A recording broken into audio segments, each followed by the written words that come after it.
Hello students. अगर मैं आप लोगों से पूछूं कि आपको टी या कॉफी में से क्या ज्यादा पसंद है या फिर आपको दोनों ही पसंद है।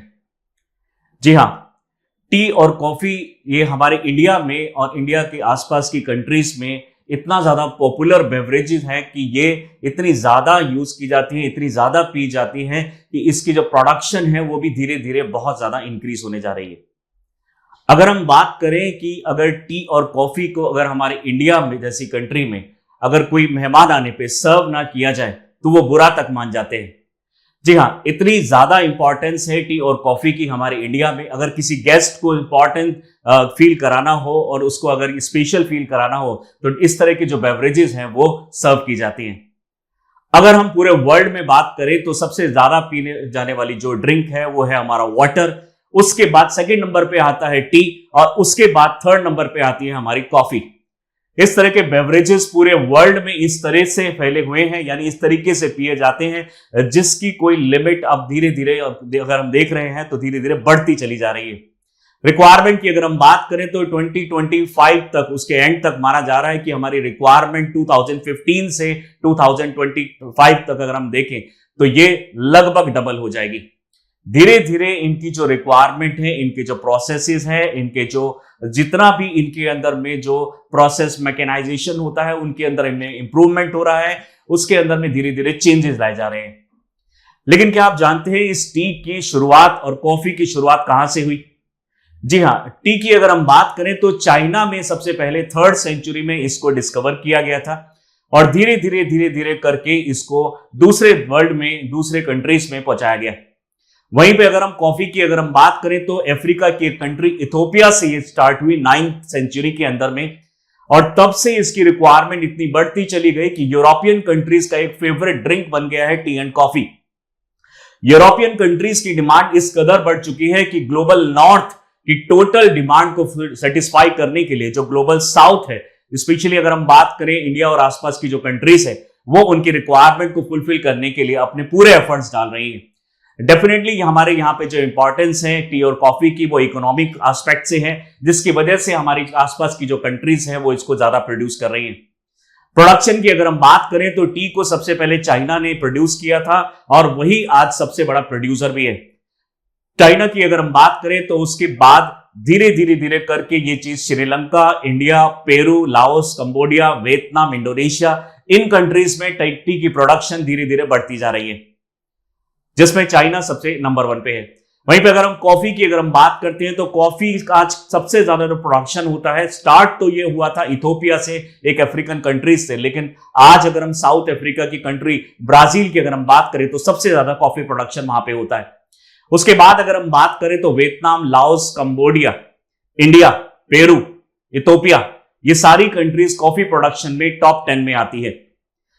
कॉफी प्रोडक्शन और टी प्रोडक्शन जो रिक्वायरमेंट है वो इस कदर बढ़ चुकी है कि इसमें अलग अलग प्रोसेसेस, डिफरेंट मैकेनाइजेशंस, इसके अंदर अगर हम प्रोसेसिंग की बात करेंगे तो फर्मेंटेड, विदाउट फर्मेंटेड, टी के अंदर फर्मेंटेड, विदाउट फर्मेंटेड, लीव्स को किस तरीके से यूज किया जाएगा, लीव्स को किस टाइम पे इसको प्लग किया जाएगा, ये सारे प्रोसेसेस के ऊपर अब डिटेल्ड रिसर्च होती है और उसके बाद ही टी जो है आपको सर्व की जाती है।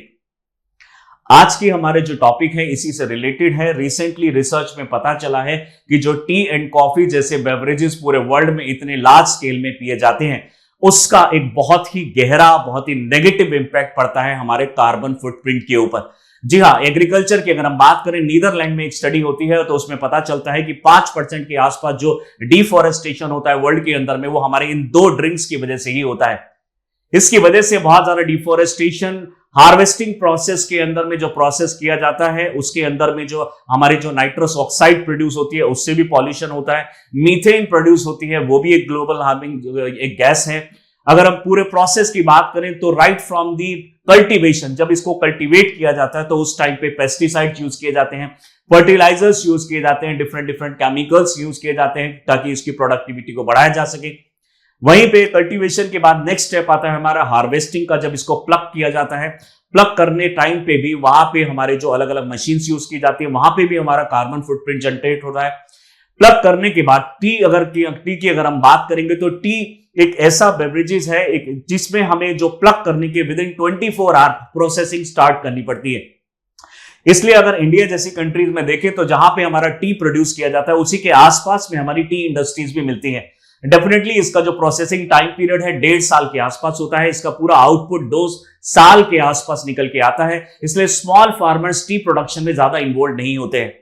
डेफिनेटली हमें टी प्रोडक्शन में इंडिया जैसी कंट्रीज में रियल एस्टेट्स, यानी अगर हम सपोज करें बात करें तो बड़े बड़े जो एस्टेट्स हैं वो इसके अंदर में इन्वॉल्व हैं। स्मॉल फार्मर ज्यादा इन्वॉल्व नहीं है हमारे टी प्रोडक्शन में, क्योंकि हमारे इंडिया के अंदर में जहां पे 86% मार्जिनल फार्मर्स हैं वो एक साल में 3 क्रॉप्स को ग्रो करते हैं, तब जाके उनकी जो इकोनॉमिक जो सेटिस्फैक्शन है या फिर रिक्वायरमेंट है डे टू डे लाइवलीहुड को वो चला पाते हैं।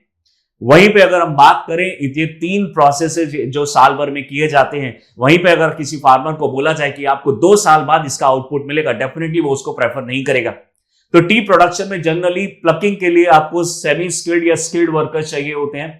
हिली एरियाज चाहिए होता है, 25 डिग्री से 28 डिग्री सेल्सियस नॉर्मल टेम्परेचर चाहिए होता है, फ्लोइंग वाटर चाहिए होता है, प्रोसेसिंग इमीडिएट आपको चाहिए होती है। इन सारे प्रोसेसेस की वजह से प्लस में जो आउटपुट है आपका 2 साल बाद आएगा। स्मॉल फार्मर्स उस पर डिपेंडेंट नहीं रह सकते क्योंकि 2 साल तक वो वेट नहीं कर सकते। इसलिए इंडिया में देखा जाता है कि बड़े बड़े एस्टेट्स ही इसके अंदर में इन्वॉल्व हैं।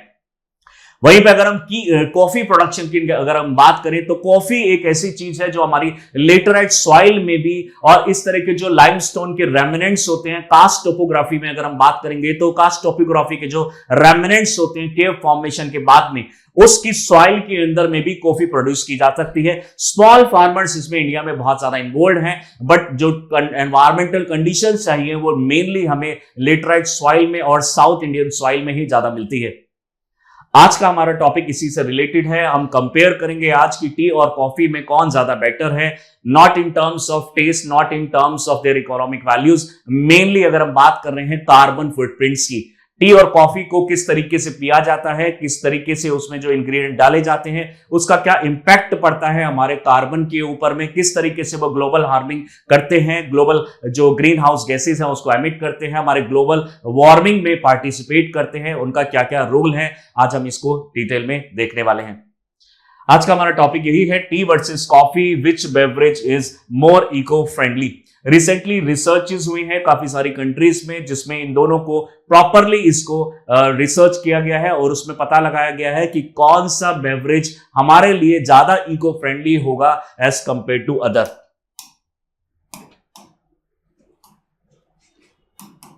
रिसेंटली ये आपने न्यूज सुना है, explain what is more eco friendly having tea और कॉफी, क्या पड़ता है इसका इंपैक्ट एनवायरमेंट पे। सारे प्रोसेस को अगर हम इन्वॉल्व करते हैं कल्टीवेशन से लेकर आपके घर तक पहुंचने तक, प्लस में आप जब इसको सर्व कर रहे हैं किसी गेस्ट के सामने या फिर आप इसको खुद ही कंज्यूम कर रहे हैं तो वहां तक पहुंचने तक इसका टोटल जो इंपैक्ट पड़ता है एनवायरमेंट पे, किसका इंपैक्ट ज्यादा पड़ता है और किसका इंपैक्ट कम पड़ता है, किस तरीके से आपका इंपैक्ट कम पड़ेगा, किस तरीके से इंपैक्ट ज्यादा पड़ेगा, यह डिसीजन आपको लेना पड़ेगा। Tea and coffee are often regarded as luxury goods, indulgences rather than the necessities. Definitely इसकी कोई as such कोई necessity नहीं है कि आपको ये ड्रिंक पानी की तरह पीनी ही पड़ेगी, बट ये आज हमारी एक necessity जैसी ही हो गई है। डेफिनेटली ये मेन एक रीजन है इसके पीछे।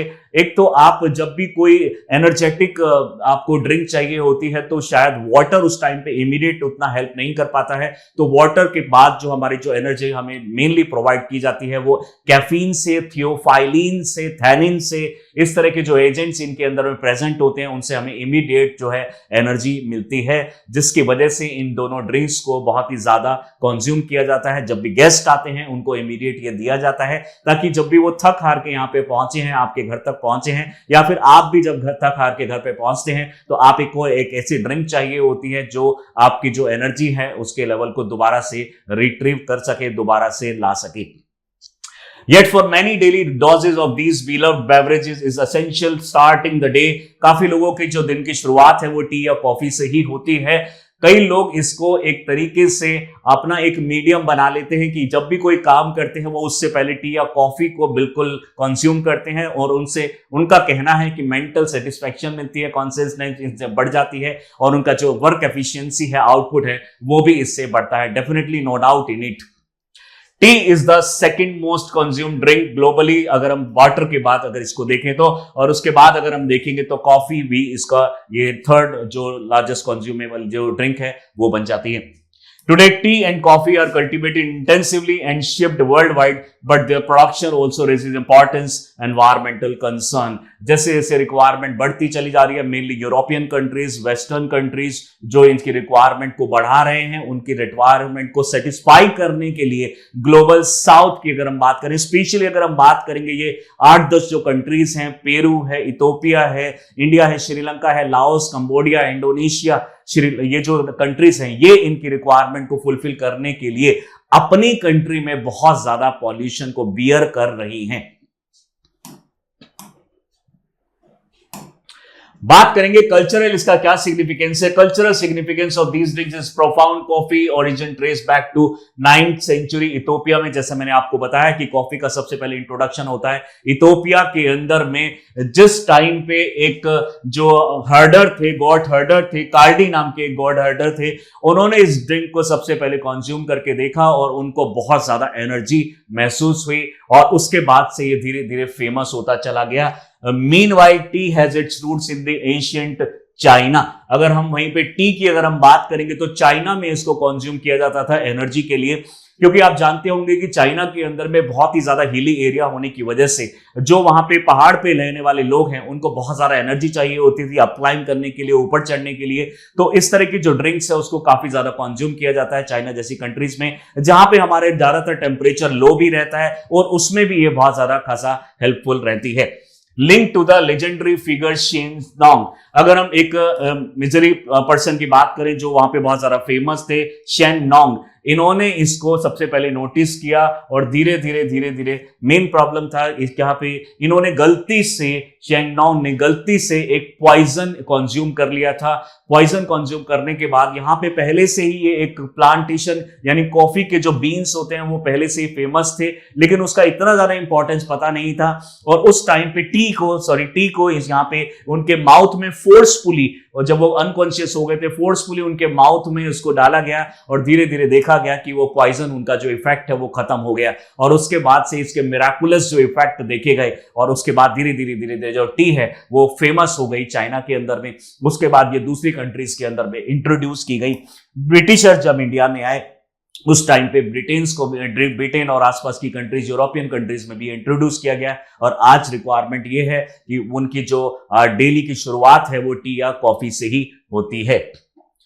अगर हम बात करें कि factors influencing the environmental footprints of T and coffee, क्या क्या फैक्टर्स हो सकते हैं जिससे ये जो कार्बन फुटप्रिंट्स है हमारे जनरेट होते हैं। वेरिएबिलिटी इंपैक्ट, अगर हम बात करें, डेफिनेटली सबकी क्लाइमेटिक कंडीशंस अलग हैं, यानी चाइना की क्लाइमेटिक कंडीशन श्रीलंका से अलग होगी, इंडिया की अलग होगी, ब्राजील की अलग होगी, पेरू की अलग होगी। इन सभी कंट्रीज में जो अलग अलग क्लाइमेट में ये ग्रो किया जाता है उसका भी इंपैक्ट पड़ता है हमारे कार्बन फुटप्रिंट के ऊपर। दूसरी अगर हम बात करें agricultural impact, it indicates that agriculture has the largest environmental footprint for both beverages। T और कॉफी में अगर हम बात करें कल्टीवेशन से लेकर कंज्यूम करने तक, इस बीच में जो टोटल इंपैक्ट है उसका बहुत ज्यादा पड़ता है। और इनिशियल जो कंडीशन में जब एग्रीकल्चर में बात कर रहे हैं तो एग्रीकल्चर के टाइम पे भी इसका बहुत ही खासा जो नेगेटिव इंपैक्ट पड़ता है हमारे एनवायरमेंट के ऊपर में। फार्मिंग का भी डिफरेंस होता है, each farm is unique factor including location, weather, crop treatment. Definitely अगर आप ऐसी किसी लोकेशन में इनको ग्रो कर रहे हैं जहां पे हमें ज्यादा फर्टिलाइजर को यूज करना पड़ेगा, ज्यादा पेस्टिसाइड को यूज करना पड़ेगा, वहां पे डेफिनेटली जो कार्बन फुटप्रिंट्स है ज्यादा प्रोड्यूस होंगे। वहीं पे अगर हम बात करें कि इस फेवरेबल कंडीशन में इनको अगर ग्रो किया जाए तो डेफिनेटली कार्बन फुटप्रिंट जो है हमारे कम होंगे। तो country to country, state to state, region to region भी ये वेरी करेगा कि वो एग्रीकल्चर के टाइम पे कितना कार्बन फुटप्रिंट प्रोड्यूस कर रहे हैं। प्रोसेसिंग एनर्जी यूज, यानी जो आप एनर्जी जनरली इसको हम क्या करते हैं कि इनको दोनों ही चीजों को, अगर हम कॉफी की बात करें, यहाँ पे टी की अगर हम बात करें, टी जो होती है वो फर्मेंटेड नॉन फर्मेंटेड दोनों होती है। फर्मेंटेड टी को हम जनरली ब्लैक टी बोलते हैं और विदाउट फर्मेंटेशन को हम बोलते हैं ग्रीन टी। अब इस प्रोसेस के अंदर में अब जो मशीनरी हमें यूज करनी है, उस मशीनरी में हम कोल से इलेक्ट्रिसिटी प्रोड्यूस कर रहे हैं या फिर हम रिन्यूएबल सोलर एनर्जी से अगर हम एनर्जी प्रोड्यूस कर रहे हैं तो उसका भी इंपैक्ट देखा जाएगा हमारे कार्बन फुटप्रिंट पे। डेफिनेटली अगर आप रिन्यूएबल एनर्जी यूज कर रहे हैं उस प्रोसेसिंग में इलेक्ट्रिसिटी प्रोवाइड करने के लिए, तो डेफिनेटली इंपैक्ट कम पड़ेगा। कोल अगर यूज किया आपने, न्यूक्लियर अगर यूज किया आपने, या फिर इस तरह के फॉसिल फ्यूल्स को अगर आपने यूज किया, तो डेफिनेटली इंपैक्ट उसका नेगेटिवली ज्यादा पड़ेगा। बात अगर हम करें और फर्दर क्या क्या इंपैक्ट हो सकते हैं, मैकेनाइजेशन एंड केमिकल्स, कौन कौन से केमिकल्स किस कंट्री में यूज किए जा रहे हैं, उसका भी इंपैक्ट इसके अंदर में देखा जाएगा।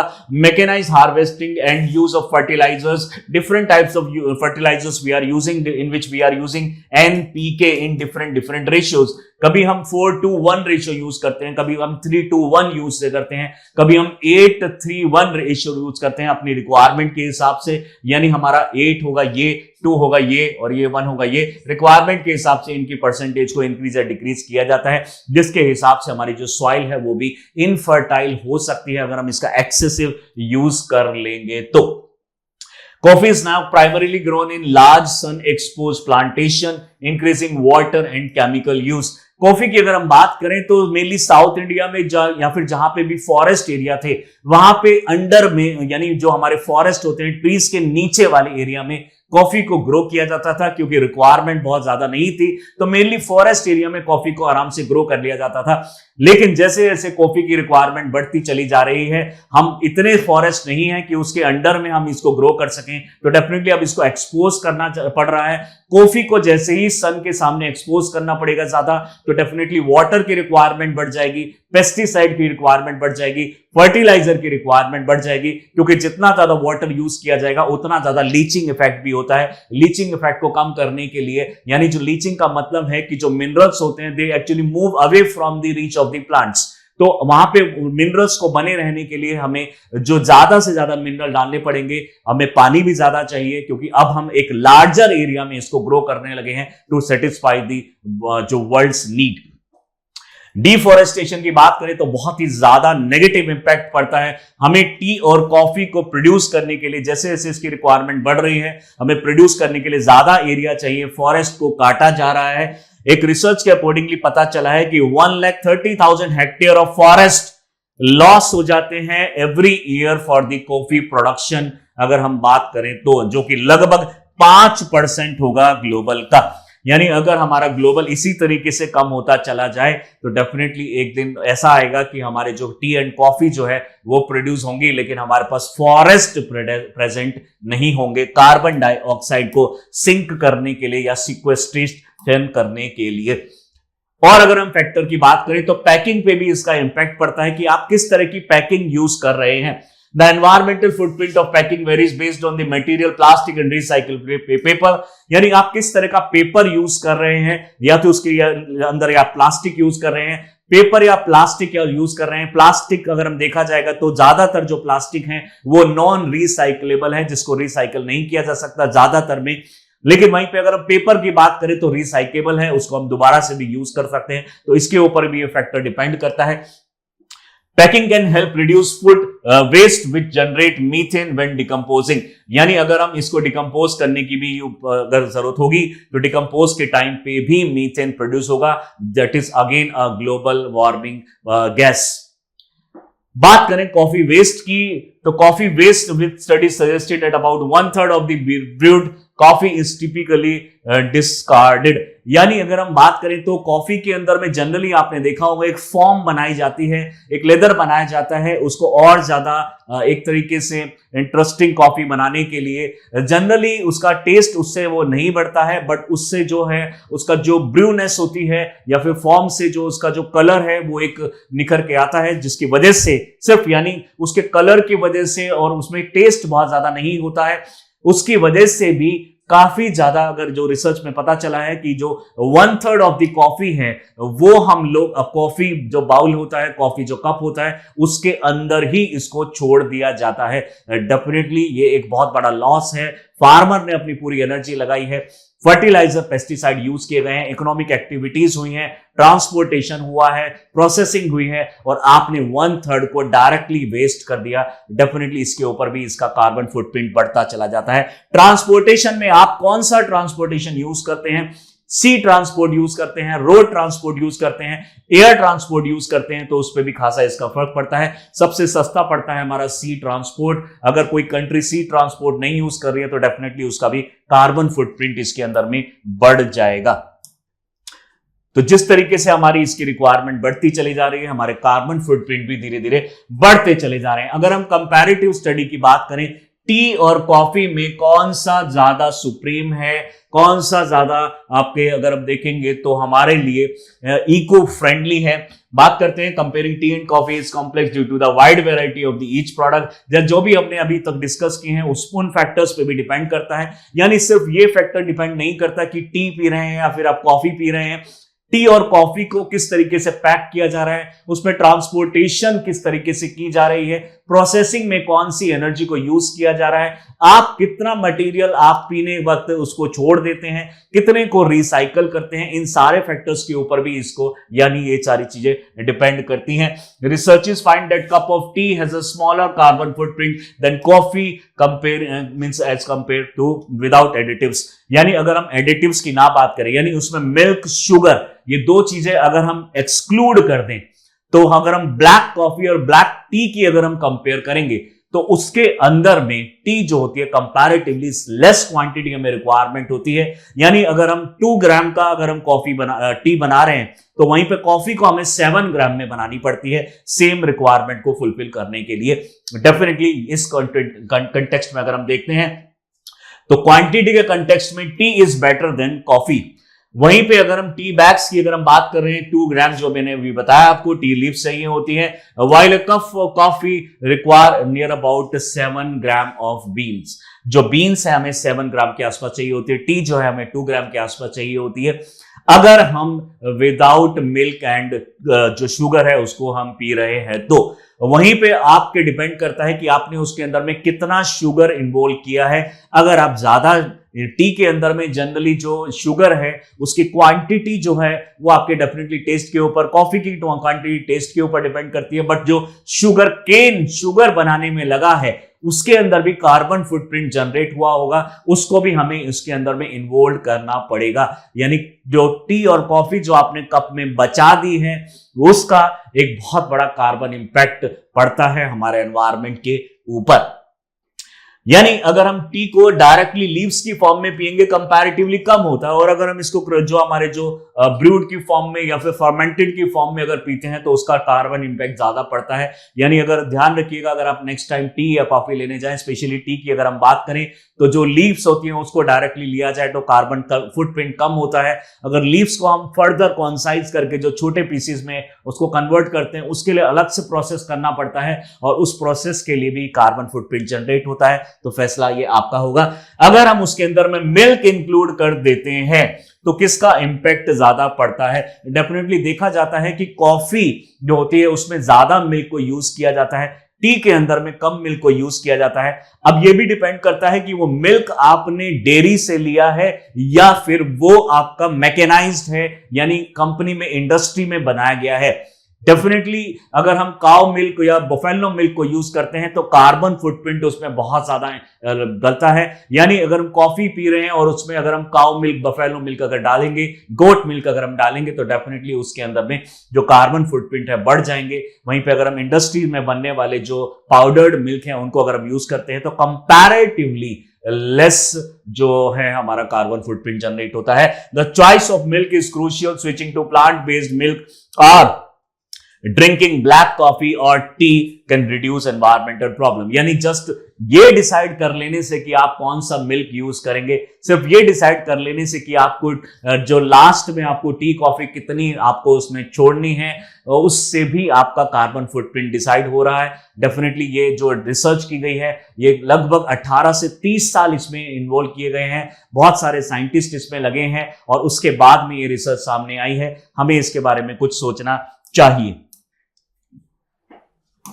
बात करें हीट ओनली नेसेसरी वाटर, यानी क्या स्ट्रेटेजी हो सकती है जिससे हम अपने टी और कॉफी की जो रिक्वायरमेंट है उसको भी फुलफिल कर पाए, अपना टेस्ट भी ले पाए, एनर्जी भी ले पाए और उसके साथ साथ हमारा जो कार्बन फुटप्रिंट है वो भी कम कंज्यूम हो। तो इसमें सजेस्ट किया गया है, कुछ कमेटीज इसमें बैठी हैं, उन्होंने सजेस्ट किया है कि अगर हमें जितनी क्वांटिटी का टी या कॉफी प्रोड्यूस करना है उतनी ही क्वांटिटी का अगर हम वाटर लें, क्योंकि जनरली देखा जाता है कि अगर आपको 4 कप सपोज कीजिए टी या कॉफी बनानी है तो आपने उसमें 5-6 कप वाटर उसमें डाल देते हैं, जिसकी वजह से पहले उसको आपको पानी को जलाना पड़ता है। और तो आपने जो 1, 2, 3 कप पानी को जो जलाया है उसमें जो एक्स्ट्रा गैस यूज की गई है, डेफिनेटली उससे भी कार्बन फुटप्रिंट जनरेट होता है। या फिर आपने इलेक्ट्रिक जो ओवन है, इलेक्ट्रिक जो व्हीकल्स इलेक्ट्रिक जो इंस्ट्रूमेंट्स आपने यूज किए हैं, तो अगर आपने इलेक्ट्रिक यूज किया है टी बनाने के लिए भी, तो उसमें भी इलेक्ट्रिसिटी कैसे प्रोड्यूस हुई है उसको भी इसमें इन्वॉल्व किया जाएगा। तो definitely avoiding boiling more water than needed to save energy, जितनी कम एनर्जी यूज होगी उतना ही कम कार्बन इंपैक्ट पड़ेगा। प्रॉपर स्टोरेज, जनरली देखा जाता है टी और कॉफी को जो हम घर में अपने स्टोर करते हैं पैकेट से निकालने के बाद, तो उसको इस तरीके से रखा जाता है कि उसमें मॉइस्चर बहुत इजीली पहुंच जाता है, जिसकी वजह से काफी क्वांटिटी की टी और कॉफी पूरा खराब हो जाती है, फिर हमें एक दूसरा पैकेट लाना पड़ता है फ्रेश वन। रियलिटी में अगर इसकी एक छोटा सी चीज है सिर्फ जिसमें हम इस तरह के पैकेट्स को यूज कर सकते हैं जो एयर टाइट कंटेनर्स हैं, उसके अंदर में हमारी जो मॉइस्चर है नहीं पहुंचेगी और हम उसी सेम कॉफी को लॉन्ग टाइम तक उसको चला सकते हैं। हमें नए पैकेट खरीद के कार्बन फुटप्रिंट में यानी पार्टिसिपेट नहीं करेंगे, जो कि एक बहुत अच्छी बात है। चूज लूज लीव्स, जो अभी मैंने बताया आपको, जो टी होती है कंपैरेटिवली जो हम टी बैग्स यूज करते हैं, टी बैग्स के अंदर में बहुत सारा वेस्टेज होता है टी का, डेफिनेटली सारे प्रोसेसेस में कार्बन फुटप्रिंट जनरेट हुआ और लास्ट में जब आप इसको यूज करने की बारी आती है उसके बाद आप टी बैग से उसको यूज कर लेते हैं, जो कि उसका सिर्फ 10 से 15% ही आप उसको यूज कर पा रहे हैं। अगर आप इसी को लीव्स फॉर्म में अगर यूज करते तो उसी टी बैग्स का सिर्फ 15% से आपकी टी है वो बन जाती थी। तो डेफिनेटली हमें इसके बारे में भी सोचना पड़ेगा कि हमें लूज लीफ यूज करनी चाहिए tea bags. Definitely tea bags are not better, not good for this, which may contain non-compostable plastic. और डेफिनेटली जो प्लास्टिक उसमें यूज किया जाता है, जो फिल्टर उसमें यूज किया जाता है, उसमें भी जो रीयूजेबल होगा या तो अगर डिकम्पोजेबल होगा तो उसमें भी हमारा जो कार्बन फुटप्रिंट है अलग से प्रोड्यूस होता है। एफिशिएंट फार्मिंग प्रैक्टिसेस करनी चाहिए, इस तरीके से फार्मिंग करनी चाहिए कि हमें लेस फर्टिलाइजर की रिक्वायरमेंट हो, लेस पेस्टिसाइड्स की रिक्वायरमेंट हो। गलत टाइम पे फार्मिंग करने की वजह से मॉइस्चर अगर एनवायरनमेंट में ज्यादा है तो मॉइस्चर की वजह से पेस्टिसाइड्स हमें बहुत ज्यादा लगाने पड़ते हैं, क्योंकि पेस्ट उस टाइम पे बहुत ज्यादा होंगे।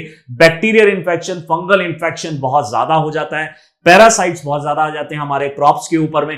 डेफिनेटली एक पर्टिकुलर सीजन पे अगर इसको ग्रो किया जाएगा जिसमें हमारे जो इंसेक्टिसाइड्स हैं, इंसेक्ट्स हैं, जो मॉस्किटोज हैं, जो हमारे पेस्ट हैं, वो इसमें कम लगेंगे, तो हमारा जो ओवरऑल है पेस्टिसाइड की यूसेज भी हमारी कम होगी, इंसेक्टिसाइड की यूसेज भी कम होगी, कार्बन फुटप्रिंट हमारा इसमें कम प्रोड्यूस होगा। Manage water and energy more efficiently, यानी एक रिसर्च में पता चला है कि अगर हमें एक प्लांट को पूरे साल भर में 1000 लीटर पानी देना होता है तो हम उसके बदले उसको लगभग 10 लाख लीटर वाटर प्रोवाइड कर देते हैं। यानी अगर हम 10 लाख में से अगर हम 10,000 जो अगर 1000 अगर उसको माइनस कर दें तो रिमेनिंग जो है हमारा ये सारा का सारा हमारा वाटर वेस्टेज हो गया, पूरा वेस्ट हो गया, जो प्लांट को नहीं चाहिए था वो भी हमने दिया। तो डेफिनेटली इसके लिए जो पर्माकल्चर प्रैक्टिसेस हैं, हमें पर्माकल्चर को प्रमोट करना चाहिए, जिसमें हम ये सीखते हैं कि किस तरीके से हमारे जो वाटर है उसको हम प्रॉपरली एफिशिएंटली यूटिलाइज कर सकते हैं अपनी एग्रीकल्चर प्रैक्टिसेस में।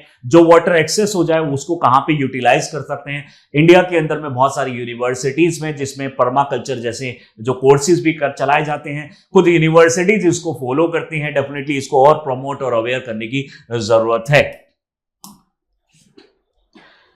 बात करें सस्टेनेबल पैकिंग, ऐसी पैकिंग होनी चाहिए जो डेफिनेटली सस्टेनेबल हो या फिर उसको बार बार उसको हम रीयूज कर सकें। यानी अगर हमें जो कंपनी वहीं से अगर हमें ऐसी प्लास्टिक में एयर टाइट प्लास्टिक में अगर वो चीजें मिलेंगी तो हम उसको जब घर में उसको प्लेस करते हैं तो हम सेम बॉक्स यूज कर सकते हैं, ताकि हमें दूसरा बॉक्स ना खरीदना पड़े और जो हमारा नॉर्मल जो रैपर होता है उसको हमें थ्रो ना करना पड़े। डायरेक्टली जो कंपनी से जो बैग आता है, जो हमारे पास जो बॉक्स आता है उसको हम डायरेक्टली इसको यूज कर सकते हैं। रिन्यूएबल एनर्जी को अगर हम प्रमोट करें तो डेफिनेटली ओवरऑल जो हमारा जो कंजम्पशन है, ओवरऑल जो हमारा जो कार्बन फुटप्रिंट है वो कम प्रोड्यूस होगा।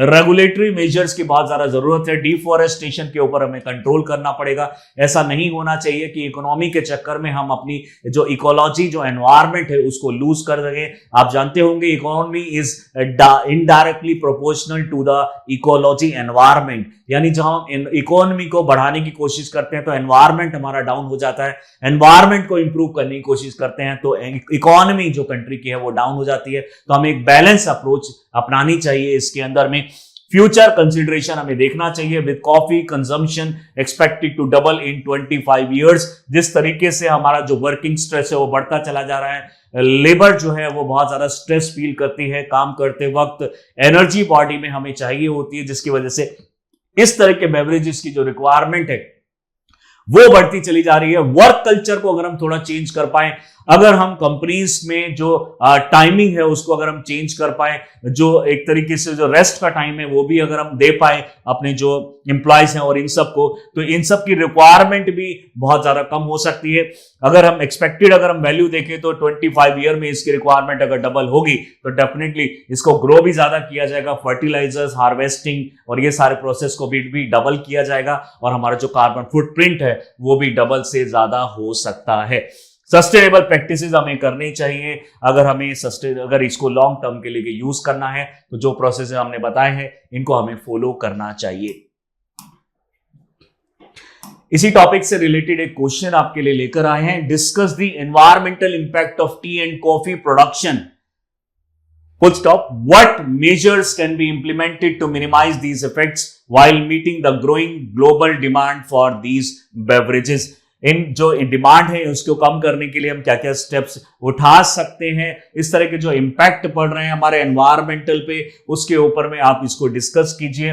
250 वर्ड में इस आंसर को लिखने की कोशिश कीजिए। और जो हमारा जो टी और जो कॉफी की जो क्वेश्चंस है हमारे यूपीएससी में बहुत बार पूछे जा चुके हैं, प्री में पूछे जा चुके हैं कि टी के अंदर में कौन कौन से कंपोनेंट्स प्रेजेंट होते हैं, कॉफी के अंदर कौन कौन से कंपोनेंट्स होते हैं, कौन सी कंट्री इसमें ज्यादा प्रोड्यूस करती है। जैसा कि मैंने बताया, अगर हम कॉफी की अगर हम बात करेंगे तो ब्राजील सबसे ज्यादा इसमें प्रोड्यूस करती है। उसके बाद जो कंट्रीज आती है हमारे Laos, Cambodia, Peru, India, Ethiopia, ये सारी कंट्रीज हैं। टी की अगर हम बात करते हैं तो चाइना ने सबसे ज्यादा प्रोड्यूस किया था और चाइना ही इसमें सबसे लार्जेस्ट प्रोड्यूसर है।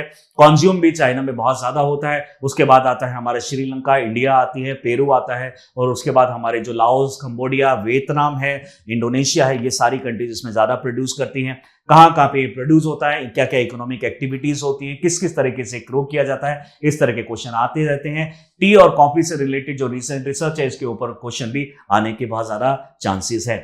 Thank you.